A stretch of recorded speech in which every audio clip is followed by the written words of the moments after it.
Ma non si spacca nessuna Italia, noi stiamo semplicemente dicendo è ora della responsabilità. In un paese dove si sprecano 30 miliardi di euro all'anno, è ora della responsabilità. Si addensano bugie, falsità, distorsioni più o meno in buona fede, fraintendimenti all'orizzonte dell'autonomia chiesta da Veneto, Lombardia ed Emilia-Romagna.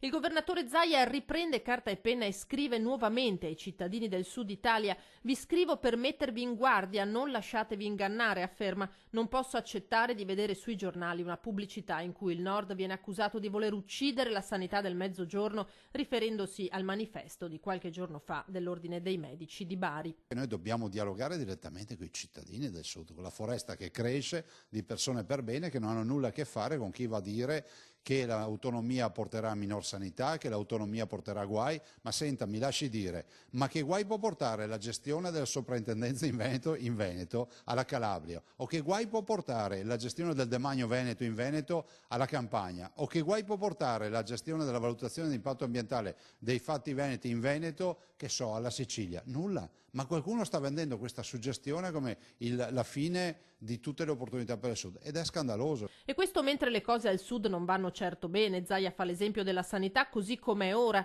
È incredibile, dice, che venga ritenuto normale prendere un aereo per andare a curarsi laddove è possibile. Cosa dovrebbero fare quindi i cittadini del Sud? Io dico, prima pretendi una risposta per quello che oggi non c'è e dovresti avere, caro cittadino del Sud, lo devi pretendere dalle tue istituzioni.